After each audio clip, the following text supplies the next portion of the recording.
नमस्कार साथियों, editorial discussion में आपका स्वागत है। आज है 9 जुलाई। अपन दो इम्पोर्टेंट टॉपिक डिस्कशन करेंगे जो इंडियन ज्योग्राफी के संबंध में प्राकृतिक संसाधनों का टॉपिक है, नवीनीकरणीय ऊर्जा के संसाधन। आज आर्टिकल आया है, उसी के संदर्भ में अपन अच्छे से पढ़ेंगे। और दूसरा अपन पैरेलल सब्जेक्ट में मैनेजमेंट का लेकर चलते हैं, ई कॉमर्स और ई कॉमर्स की विशेषता को पढ़ा लिया था। अभी आज इसका 2 मिनट में प्रकार पढ़ेंगे, कल उसकी लाभ चुनौतियाँ और सरकार ने क्या ई कॉमर्स को लेकर योजना चलाई, ताकि करंट अफेयर के साथ मैनेजमेंट का टॉपिक अपन पैरेलल लेकर चल रहे हैं। अपन चलते हैं एडिटोरियल डिस्कशन जो अक्षय ऊर्जा को लेकर आया है, यहाँ मतलब नवीनीकरणीय ऊर्जा, क्योंकि इस तरह जो टॉपिक होते हैं ना, ये आरपीएससीओ इसके फेवरेट होते हैं। यहाँ से कुछ फैक्ट उठा के प्रीलिम्स में पूछ लेगा वन लाइनर में, या फिर मेंस में हर बार, ऐसे में, जीएस में कहीं ना कहीं आपको ये पर्सन देखने को मिलता है। तो क्यों ना अपन अच्छे से डिस्कशन करते हैं जो ऐसे में भी काम आएंगे, और प्राकृतिक संसाधन जो नवीनीकरणीय ऊर्जा जो गवर्नमेंट जो स्टेप उठाएगी किन संदर्भ में बात होती है। यहाँ पर पूछ ले भी सोलर पार्क 4-5 कौन कौन से इनका नाम लिखिए। तो इस तरह पर्सन आते हैं। तो अपन को क्या है, एडिटोरियल का मतलब ये नहीं होता कि सारी जानकारी यहाँ अपडेट करके देनी। एडिटोरियल मतलब जो इसमें दिया वो तो आपको समझानी है, उसके अलावा ध्यान से सुनना होता है, जो आपको फॉलो करना होता है, ताकि सुन के याद रखना होता है। वो जैसे मैं आज बता रहा हूँ, ध्यान से सुनना। जैसे अक्षय ऊर्जा की बात की, अक्षय ऊर्जा होती क्या है? सबसे बड़ा अक्षय ऊर्जा या नवीनीकरण ऊर्जा का मतलब ये होता है कि ऐसा कोई प्राकृतिक रूप से जो पुण्य उत्पन्न करता हूँ, जैसे बार बार उपयोग में लेना है ना, जैसे मल्टीपल टाइम, जैसे सौर ऊर्जा, पवन ऊर्जा, जल विद्युत ऊर्जा और भूतापीय ऊर्जा को ही अपन क्या कहते हैं, अक्षय ऊर्जा बोलते हैं। अब अक्षय ऊर्जा की बात की जाए, 2000 मुख्य तथ्यों के आंकड़ा की 2025 के अंत तक भारत के नवीनीकरण ऊर्जा उत्पादन जीवाश्म ऊर्जा से भी अधिक हो गया। मतलब कहने का मतलब है कि नवीनीकरण ऊर्जा भारत ने बहुत ज़्यादा उपलब्धि कर दी। जैसे सौर ऊर्जा माना गया है कि 100 गीगावाट उपलब्धि पूरी प्राप्त कर दी, और ये कम टारगेट के समय में उपलब्धि हुई। 100 गीगावाट जो सौर ऊर्जा के क्षेत्र में 100% उपलब्धि प्राप्त करने का जो हासिल हुई, उसी के रिलेटेड ये आर्टिकल आया है। अब आगे चलते हैं कि वर्तमान में जो परिस्थितियां है वो क्या कह रही है। 24 तक अभी तक कुल उत्पादन कितना था, ये आंकड़े आपको याद रखना है कि 472 गीगावाट हैं, जिनमें से जीवाश्म ऊर्जा और नवीनीकरण ऊर्जा। जीवाश्म ऊर्जा की बात बताएं, पेट्रोल, कोयला, गैस आधारित जैसे होते हैं। क्या होता है? पेट्रोल है, गैस है, और कोयला जो आधारित जो ऊर्जा संसाधन होती है उसको बोलते हैं जीवाश्म, जो 240 गीगावाट है। नवीनीकरण ऊर्जा के क्षेत्र में देख लो कितना गैप है, सिर्फ 8 गीगावाट का है। कितने? 232 सॉरी। तो ये 232 गीगावाट नवीनीकरण ऊर्जा उपलब्धि, उनमें से ये बता रहे हैं कि 100 गीगावाट उपलब्धि, 100% ऊर्जा उपलब्धि सौर ऊर्जा में प्राप्त करने में भूमिका निभाई। किसने? सौर ऊर्जा ने। अनुमान है कि 2024 के अंत तक 600 गीगावाट कुल उत्पादन ऊर्जा हो गया होगा। लेकिन 2030 तक जो गीगावाट नवीनीकरण ऊर्जा क्षेत्र की बात की जा रही है, उसमें लक्ष्य है भारत का कितना? 2500 गीगावाट के 2030 तक। लेकिन राजस्थान की यहीं पर बात की जाए, 2030 तक कितने गीगावाट की नवीनीकरण ऊर्जा का लक्ष्य है? 125 गीगावाट। आपको ये याद रखना, कितना? 125 गीगावाट का लक्ष्य है। अब ये भारत की 2030 तक तो कितना है? 500 गीगावाट। अब वहीं पर 2047 तक बात कर दी जाए, जो कितना है? 1800 मेगा गीगावाट की लक्ष्य रखा है। गीगावाट कितना? 1100। तो आपको ये याद रखना, सौर ऊर्जा के क्षेत्र में नहीं, नवीनीकरण ऊर्जा क्षेत्र में ये लक्ष्य रखा है, जो 2030 तक 500 है और 2047 तक बढ़ के 1800 गीगावाट है। वहीं पर राजस्थान में 1125 तक गीगावाट हैं 2030 तक। तो आपको ये इंपॉर्टेंट फैक्ट याद रखना। और भारत में अभी तक इनकी महत्व क्यों बढ़ रहा है भाई, ये सबसे बड़ी उपलब्धि है कि भारत में इसका महत्व क्यों बढ़ता जा रहा है। क्योंकि एक तो जनसंख्या बढ़ रही है, खपत ऊर्जा संसाधन, पहला पॉइंट आपको यार, अगर उसकी उपयोगिता या महत्व की बात कर रहे हैं तो क्योंकि एक तो यहाँ भौगोलिक परिस्थितियाँ राजस्थान, गुजरात, हरियाणा और तमिलनाडु जैसे क्षेत्र में उपलब्ध है। इसी वजह से नवीनीकरण ऊर्जा क्षेत्रों को बढ़ावा दिया जा सकता है। दूसरा बात है कि जनसंख्या बढ़ने के साथ साथ खपत की मांग बढ़ती जा रही है। तीसरा, कार्बन उत्सर्जन कम करने का लक्ष्य रखा है 2070 तक। कितना? 0% कार्बन उत्सर्जन का लक्ष्य रखा है। इसीलिए दबाव है। वैश्विक पेरिस एग्रीमेंट को ले लो, IS इंटरनेशनल सोलर अलायंस को ले लो। भारत ने प्रतिबद्धता जताई कि मैं 70 तक 0% कार्बन उत्सर्जन कम करना है, शून्य नहीं। जो ग्लासगो 26 में ये पंचावर्त जो लक्ष्य था उनमें से एक 2070 तक का है, उसको लक्ष्य पूरा करना होता है। सबसे बड़ी बात है कि ये एसडीजी गोल में किस में आता है, जो जो ये सौर ऊर्जा को उपदान एसडीजी गोल किस में आता है, ये 7 में आता है। ये आपको याद रखना। जो कहता है 7 क्या कहता है, सस्टेनेबल डेवलपमेंट गोल ये कहता है कि सभी के लिए सस्ती, भरोसेमंद, आधुनिक ऊर्जा उपलब्ध सुनिश्चित करवाने का लक्ष्य रखा है। तो इसीलिए ये भारत ने प्रतिबद्धता जताई है, जो इस तरह बातें होती हैं। अब इसकी बात की जाए किनकी, कि भारत की प्रमुख उपलब्धियों की बात की जाए तो अपनी योजना देख लो।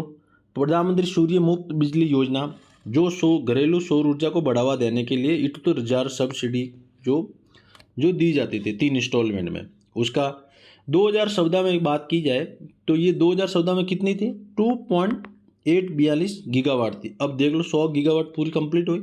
इसीलिए ये उपलब्धि बता रहा है भारत की सौर ऊर्जा के क्षेत्र में। भारत चीन और अमेरिका के बाद तीसरा सबसे बड़ा सौर ऊर्जा उत्पादक है। अभी की वर्तमान में 2025 की डाटा, 2024 में चौथा था सौर ऊर्जा के क्षेत्र में, अभी कितना है, तीसरा है। सोलर रूफ टॉप कारण क्या है भाई, इतनी सौर ऊर्जा उपलब्धि की बात की जाए तो उपलब्धि क्या, तो कारण क्या बताओगे, कारण ये बताओगे सोलर रूफ टॉप की स्थापित क्षमता अधिक हो गई, सोलर पैनल, सौर जैसी परियोजना से प्रधानमंत्री कुसुम योजना सभी राज्यों में उपलब्ध है, राजस्थान में भी है। इन तरह योजनाओं ने ज़्यादा आकर्षित किया लोगों को, पार्टनरशिप किया, प्राइवेट मॉडल को बढ़ावा दिया, जगह जगह सुविधा दी गई, निजी कंपनियों को बढ़ावा देने के लिए लोन जैसी सुविधा आसान कर दी, जिसकी वजह से भूमि उपलब्ध कराना, सोलर पैनल लगाना जैसी सामने समस्या को समाधान किया गया। इसी वजह से आज 2025 तक 100 गीगावाट ऊर्जा सौर ऊर्जा के क्षेत्र में उपलब्ध की और विश्व में तीसरा स्थान है। और यहीं पर पवन की बात की जाए तो पवन में विश्व का कितना 5वां स्थान है। ये आपको मोटा मोटा आपको याद रखना। आगे चलते हैं। प्रमुख सौर ऊर्जा प्रधानमंत्री सूर्य मुक्त बिजली के साथ साथ ये आपको पढ़ ही लें। अब आगे चलते हैं, पवन ऊर्जा की बात की जाए। पवन ऊर्जा वर्तमान में हिस्सेदारी कितनी है, 10%। कितनी है, 10%, जो बढ़ा के अपनी 45 गीगावाट बन गई अभी वर्तमान में 2024 के अंत तक। चुनौती की बात की जाए, अगर पवन ऊर्जा की चुनौती बात की जाए, एक तो मौसम अनिश्चितता होती है। जो इसके पवन ऊर्जा के जो पैनल लगाए जाते हैं वो काफ़ी कठिन होता है क्यों कि मौसम अनिश्चित के कारण इसके भी खतरनाक पैदा होते हैं। दूसरी बात 2018 के 22 का या 18 का स्टेटमेंट है शायद हाई कोर्ट का राजस्थान का, उन्होंने कहा था कि सौर ऊर्जा पवन ऊर्जा के लिए जो अलॉटमेंट हो रही है ज़मीन या नवीनीकृत ऊर्जा को अलॉटमेंट हो रही है तो पशु चारावा को ध्यान नहीं रखा जाता, वो ज़मीन नहीं दी जाएगी, रोक लगाई थी। और दूसरी बात है पवन पैनल लगाने से क्या होता है कि पक्षियों की डेथ ज़्यादा हो रही है और ये जैव विविधता बायोडाइवर्सिटी को लेकर खतरनाक है। 2 थर्मल बिजली संयंत्र भी वर्तमान में बंद है जो 2.5 गीगावाट का है। जो पवन ऊर्जा वर्तमान में 45 गीगावाट क्षमता को बढ़ा रहा है। 2024 तक कैपेसिटी क्षमता बताई जा रही है। जो नवीनीकरण ऊर्जा कुल 183 गीगावाट में से 45 गीगावाट इसकी है। अभी बढ़ के हो गई, कोई 25 का डाटा है तो अभी आया नहीं है। जैव ऊर्जा के क्षेत्र की बात की जाए तो 10 गीगावाट क्षमता वाले जो बायोमास ऊर्जा प्लांट की बात हो रही है।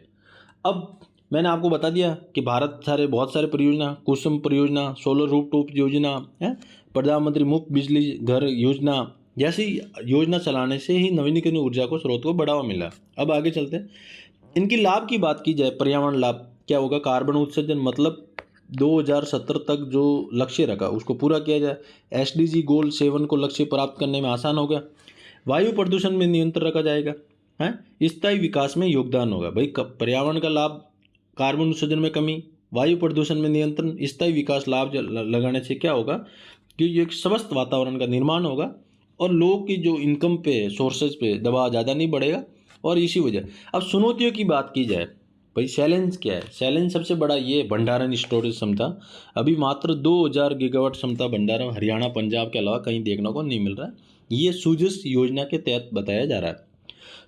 सौर ऊर्जा पवन ऊर्जा की मौसमी अस्थिरता, जिसकी वजह से मैंने आपको बताया कि भी सुप्रीम कोर्ट हाई कोर्ट ने भी, राजस्थान के हाई कोर्ट ने भी स्टे लगा रखा था। भंडारण क्षमता मैंने बोला ना, हरियाणा 2000 गीगावाट से हरियाणा और राजस्थान के अलावा और राज्यों में इसका देखने को नहीं मिलती भंडारण क्षमता, कि उसके लिए बहुत ज़्यादा स्पेस चाहिए, ज़मीन ज़्यादा चाहिए और वो हर जगह नहीं मिलती है। क्योंकि राज्य सरकार ज़मीन लेते हैं तो किसानों द्वारा विरोध किया जाता है, फिर वो अपनी संपत्ति के विरुद्ध कोर्ट या न्यायपालिका का कानून प्रक्रिया से फॉलो करते हैं, जिसकी वजह से काफ़ी ड्यूरेशन टाइम पीरियड होता है, जिसकी लागत बढ़ जाती है। लागत बढ़ने से क्या होता है कि कोई भी प्रोजेक्ट होता है वो डिले होता है। डिले होने से क्या होता है, लेबर है, कॉस्ट है, मटेरियल है, सब कुछ बढ़ जाता है, जिसकी वजह से लाइट की बिजली को बढ़ावा देना पड़ता है। नेट जीरो लक्ष्य हेतु सभी राज्यों को समन्वय की आवश्यकता होती है। ये चैलेंजेज है। अपन और देखा जाए तो तथ्यात्मक में देखा जाए, राजस्थान में सौर ऊर्जा जो क्षमता अभी है वर्तमान में 18 गीगावाट है, ठीक है ना। जिसके जो एशिया का सबसे बड़ा पार्क कहाँ पे है, बडला कहाँ पे है, जोधपुर में एशिया का सबसे बड़ा पार्क है। अभी वर्तमान में कर्नाटक में, महाराष्ट्र में सोलर पार्क लगाया जा रहा है। जो आपको याद रखना, एक तो सोलर पार्क बडला वाला है, जो विशेष रूप से पवन ऊर्जा की राजस्थान की बात की जाए तो जैसलमेर, बाड़मेर, बीकानेर क्षेत्र में। और राजस्थान में अगर अक्षय नीति ऊर्जा 2023 तक, जिसका लक्ष्य था 90 गीगावाट की क्षमता विकसित करना। अब अपन थोड़ा पढ़ते हैं कि भाई जो बडला सोलर परियोजना है कहाँ कहाँ पे लगाई जा रही है, जिसका अगर मान लो 2 नंबर पर्सन आ जाए तो अपन को क्या याद रखना है, क्या रखना, अपन को याद रखना। जैसे कर्नाटक में 2000 मेगावाट का पावगढ़ सोलर पार्क लगाया जा रहा है। कहाँ पे, पावगढ़ कहाँ पे लगाया जा रहा है, कर्नाटक में। तो ये आपको याद रखना, पावगढ़ कर्नाटक में 2000 मेगावाट का। दूसरा आंध्र प्रदेश में 1400 मेगावाट का, कहाँ पे, अनाथापुरम, है ना, अनाथापुरम, ये आपको याद रखना। राजस्थान में 1000 मेगावाट का भडला शरण में, और मध्य प्रदेश में 700 गीगावाट को। आपको ये 4 सोलर पार्क में मुख्य रूप से आपको याद रखना। जो एशिया का सबसे बड़ा कहाँ पे है, बडला सोलर पार्क, जो 2000 गीगावाट की क्षमता का है। 1000 गीगावाट क्षमता, जो थर्ड शरण अभी चल रहा है वर्तमान में। अब मध्य प्रदेश में 750 गीगावाट का मेगावाट, आंध्र प्रदेश में 1000 मेगावाट, आंध्र प्रदेश में ही अनाथापुरम और कुर्नूलपुर, आंध्र प्रदेश में 2 है, एक तो 1000 मेगावाट का, 2000 का, कर्नाटक में 2000 मेगावाट का। तो आपको ये याद रखना है, जिसकी वजह से एग्जाम में अगर क्वेश्चन आए तो आप लिखने में आसानी हो जाएगी। अब अपन दूसरी बात करें कि वर्तमान में अगर बात की जाए सौर ऊर्जा के क्षेत्र में, कि 2014 में 2.82 गीगावाट से बढ़कर 2025 तक 100 गीगावाट हो गई। ये आपको याद रखना है कि ये सबसे बड़ी उपलब्धि बताया जा रहा है। अगर जीवाश्म नवीनीकरण ऊर्जा की बात की जाए तो 47% है। कितनी अभी, 46 है और 52 है गैर जीवाश्म ईंधन की बात करें, जीवाश्म ईंधन की बात की जाए तो 52 है, और 47 है गैर जीवाश्म नवीनीकरण ऊर्जा के क्षेत्र की बात की जाए।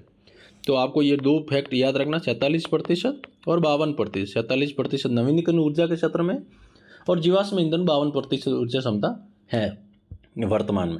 अपन आगे चलते हैं और कि अगर फैक्ट की बात की जाए, जिसकी वजह से भारत में सौर ऊर्जा उत्पादन उल्लेखनीय प्रगति, जो आपको मैंने डाटा बता ही दिया है, 2023 तक 100 गीगावाट जो नीति समर्थन दे रहा है राजस्थान, उसको पूरा करना, मतलब 125 गीगावाट का लक्ष्य रखा है। लेकिन अब सबसे बड़ी, अगर लक्ष्य पूरा करना है तो इन चीज़ों को भी ध्यान रखना पड़ेगा। चुनौती है, योजना है, ज़्यादा से ज़्यादा प्राइवेट पब्लिक पार्टनरशिप, उसको ध्यान देना पड़ेगा। लोन की सुविधा, भूमि की उपलब्धता, भंडारण स्टोरेज क्षमता जैसी आपको ध्यान रखना पड़े, तब जाके राजस्थान का, अगर 2030 तक भारत सरकार को 500 गीगावाट का अगर लक्ष्य पूरा करना है तो विभिन्न राज्य सरकारों को द्वारा सहयोग करना पड़ेगा। कार्बन उत्सर्जन में कमी लानी पड़ेगी, वायु प्रदूषण को नियंत्रण रखना पड़ेगा, है ना। एक SDG गोल जो 7 है उनको ध्यान में रखना चाहिए, लक्ष्य पूरा करना पड़ेगा। अपन आगे चलते हैं कि अपन मैनेजमेंट का ये टॉपिक जो पैरेलल लेके चलते हैं। कल अपन ई-कॉमर्स की परिभाषा पढ़ी थी, वो वापस आप रिवीजन कर सकते हैं कि मान लो कोई महेश नाम का लड़का या PG नाम का कोई लड़की है, वो कहीं वस्तु और सेवा खरीदने के लिए इंटरनेट और माध्यम से खरीदती है। पहले वो खुद स्वयं दुकानदार जाके खरीदती थी, तो वो परंपरागत रूप से। अब उसको जो नए तरीके से ऑनलाइन अमेजोन पे, फ्लिपकार्ट पे बुक करते हैं, सामान घर पे आता है, डिलीवरी होता है, उसको बोलते हैं ई-कॉमर्स स्रोत बोलते हैं। जैसे पहले किसान मंडी डायरेक्ट जाते थे, डायरेक्ट वहाँ जाके भाव देते, अब मंडी किसान ऑनलाइन बुक करते हैं, मंडियों के द्वारा मैसेज आता है, किसान तोलवा देते हैं अपना जो मूंग है, धान है, वो फसल बेच देते हैं ऑनलाइन। अब उसको बोलते हैं ई-कॉमर्स, जो ऑनलाइन कोर्स, टिकट बुकिंग। और ये सबसे बड़ी बात, इनकी विशेषता ये है कि ये 24/7 उपलब्ध रहता है, जैसे पेटीएम, फ़ोनपे रात को 2 बजे कर लो। अब दूसरी बात है, सेवा दिन रात किसी भी समय उपलब्ध होती है, ग्राहक जब चाहे खरीदार कर सकता है। वैश्विक ग्लोबल अगर रिस्क की बात करें, इंटरनेट से जुड़ा कोई भी व्यक्ति किसी भी देश का शहर से वस्तु मंगा सकता है। उदाहरण की बात की जाए, अगर भारत का कोई भी व्यापारी अपनी वस्तु अमेरिका में बेच सकता है ऑनलाइन, तो वैश्विक पहल होगी। डिजिटल भुगतान प्रणाली सुविधाएं जैसे पारदर्शिता, सुरक्षा जैसी जो प्रावधान किया गया है। अपन अगर आज की टॉपिक की बात करिए तो कल का रिवीजन किया। आज की बात की जाए तो प्रकार है, क्या है प्रकार, क्या है प्रकार, यही है कि B2 मतलब बिजनेस टू बिजनेस, मतलब एक व्यवसाय से दूसरा व्यवसाय को उत्पाद या सेवा में बेचता है। जैसे उदाहरण alibaba.com एक वेबसाइट या कंपनी मान लो, एक थोक व्यापारी दुकानदारों को माल बेचता है ना। ये है B2 मतलब बिजनेस से बिजनेस बात होती है, ये आपको एक प्रकार याद रखना। दूसरा है B2 मतलब दुकानदार और कंज्यूमर के बीच में बात हो रही है। जैसे दो तो व्यापारी होलसेलर हो गए, रिटेलर और होलसेलर। अगर मैं खुद गया दुकानदार के पास या व्यवसाय के पास या बिजनेसमैन के पास, जब व्यवसाय सीधे ग्राहक को वस्तु या सेवा देता है, मैं डायरेक्ट वस्तु लेके आया या मुझे डायरेक्ट ऑनलाइन कोई चीज़ मिल रही है, ये है B2C। उदाहरण अमेजॉन, फ्लिपकार्ट, ग्राहक मोबाइल कपड़े सीधे खरीदते, तो ये B2C में आता है। अलीबाबा किस में आता है? B2B, बिजनेस के बिजनेस टू। जब उपभोक्ता दूसरे उपभोक्ता को उत्पाद का सेवा भेजता हो, ये होता है कंज्यूमर टू कंज्यूमर। तो आपको ये याद रखना क्या क्या, एक तो B2B क्या है, B2B मतलब बिजनेस टू बिजनेस, तो बिजनेस टू बिजनेस।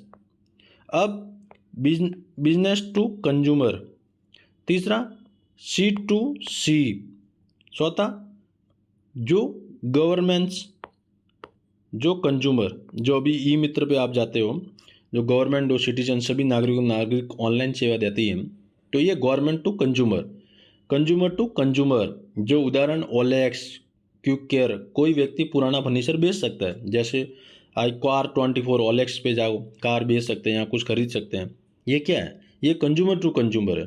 जब सरकार नागरिकों को ऑनलाइन सेवा देती है तो इसको बोलते हैं गवर्नेंस ऑफ सिटीजन, मतलब G2C की बात हो रही है। उदाहरण की बात की जाए इन चारों में से, उदाहरण IRTS रेलवे टिकट बुक करता है ना, जो गवर्नमेंट की वेबसाइट पे जाते हैं। G2C गवर्नमेंट टू सिटीजन, नागरिकों के लिए होता है सुविधा।